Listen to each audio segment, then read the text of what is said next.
President Trump hitting back hard against Democrat Joaquin Castro for outing campaign donors. Trump going after the congressman on Twitter saying, "I don't know who Joaquin Castro is other than the lesser brother of a failed presidential candidate, 1%, who makes a fool of himself every time he opens his mouth. Joaquin is not the man that his brother is, but his brother, according to most, is not much. Keep fighting, Joaquin." Despite the backlash, Castro is still not backing down after defending his actions. I don't want anybody harassed or targeted. But they will be because you put their names in public. Like that was not my intention. But that's these what will things happen. These things are public. No, what I would like for them to do is think twice about supporting a guy who is fueling hate in this country. This controversy now raising a big question. Is there a double standard when it comes to claims of social media bias? While Congressman Castro was tweeting to shame Trump supporters, Mitch McConnell's campaign got temporarily locked out of Twitter, and it happened after posting a video showing protesters making threats outside of his home.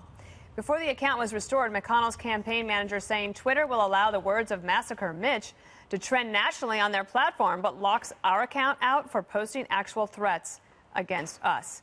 And that does seem like a double standard, Greg. It certainly does, Dana. What would you like to say about That's it? all I have to say. Okay. The interesting thing that I picked up from Castro was when he said, "I had no intention, but maybe people will think twice." And what he's saying is think twice because this could happen to you. He's saying, hey, my hands aren't on this. I had nothing to do with this, but maybe you want to think twice. I mean, that's really sinister stuff. I call it tertiary thuggery, where he directs the people to do the dirty work while he's like the logistics guy who tells the goons where to go. He writes the addresses down on a piece of paper and he slips it over to the guy. God forbid something happens. Yeah. If this guy meets an accident, if this guy meets an accident, it has nothing to do with me at all. But anyway, this is we talk about the expanding target of demonization. It's not enough to go after Trump. You have to go after his team, then the supporters, then the voters, and then anybody who's not part of the resistance, anybody who's breathed the same air as Trump is vulnerable. And that includes, obviously, Democrats, because we all share the same oxygen. But I pose a question to liberals who believe in the First Amendment and political activism.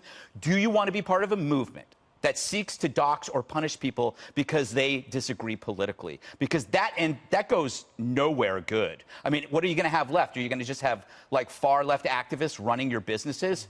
You only have, like, one ice cream factory in Vermont.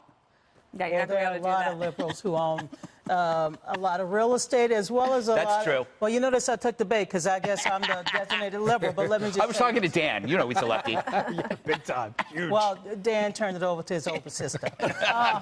Look, as you know, I don't believe in pointing out people who are out there supporting any candidates, but this information is publicly available. It's publicly available on the websites. FEC report is publicly available. I found out this week when I was home in New Orleans, you know, who gave to the governor, who didn't give to the governor. I'm not going out. I like how you bring props, Donna. You always have a little. A lot of things are publicly available, but when a congressman puts it out to his followers on Twitter, he wants something done to him. This publicly available thing, though? First of all, let me just say something. Donald Trump is the biggest Twitter, you know what, and the whole wide success story. Is that what you know? You know what? He pushes buttons like no one else. But there's not doxing. Yeah, he hasn't doxed him. But this is not doxing. Yes, it is. He did not give out the address. Well, doxing he gave out the name of the business. That's just about enough. He gave out the address and the phone numbers. I think his intention was to expose these individuals who had given to the president under the circumstances. But many of these individuals also gave to the congressman. Can we hear from one of those people that was on the list? Yes. And he came on television and talked about what it's like to be the person that was on that list once. Absolutely. Being outed as a contributor wasn't the problem, but tying me to that horrific tragedy in El Paso was galling. And I just think we all have a right. We have in America a right to free speech, and I and a lot of people that support President Trump aren't going to be cold. We're not going to be called racist and the other slurs without fighting back. Dan, what do you think about that? You know, Don, I disagree. It's time to take the L on this one. You just got to take the loss and admit that this was just dumb. And the dumb test is, would you do this to your opponent? I actually ran for office, didn't win, but took a shot 3 times. And the answer is never. In a million years would I, because if something happened to that person or their kids, because some maniac found some kind of inspiration in it and decided to target that person, I would feel, but wait, one more point on this. And this public nonsense, oh, it's public. Okay, so is my website, but I spent a lot of money to advertise my website. Why? To make it easier to find for people. Putting it out on your Twitter account with people's names and their businesses and saying, oh, well, it's public anyway, is the lamest excuse ever. You're making these people easier to find by advertising their names. Don't you think that there's going to, I think, and unfortunately so, I think there will be more of this. The Julian Castro tweet today was, Joaquin and I will keep fighting. The American people will fight every day for our nation against your hate, your corruption, and your ego, and we'll win. Hashtag adios Trump. I think that Castro doing that will actually encourage others to do it because you could go and find it.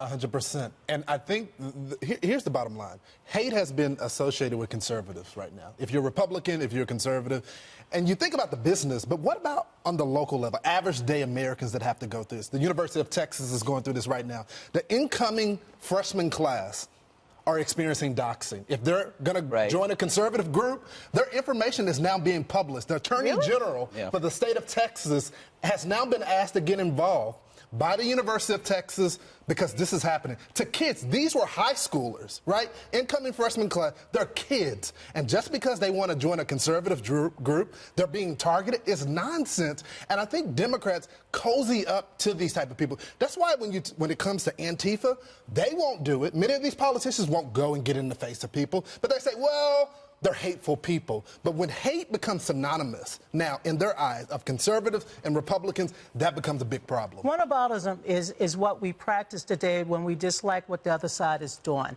But there's a bigger issue here. The bigger issue is, should we use social media platform to promote and to highlight and amplify hate? I said the other day when this first came out that I would not have done it because I've been a victim, including from somebody at the very top of our food chain, of using social media platform, calling me out on false pretenses, and I know what it's like when people come after you. So I'm not for this, but what I'm saying is that this information is publicly available. What the congressman did, I believe, has started a nonsense conversation over over media platforms and how they're being weaponized today. I don't believe in it, and I don't believe this is just another case of a congressman trying to get attention. This was a stupid idea in a week when we're trying to focus on the healing of our country. I mean, the point you make is true. Like, you don't want to make this week any worse than it is. And so people should wake up in the morning and go, okay, is what I'm about to do going to make it better or worse? And I mean, unfortunately, a lot of people don't do that. I do think that, I'll just stop. But keep in mind, I'm just taking my own advice. But remember, a lot of those people were his donors, too. Yeah. Right. What a dopey, stupid move to do that. Remember that test. If you wouldn't do it to your opponent, it's probably not the right thing to do. Let's just not do it, people. Let's not.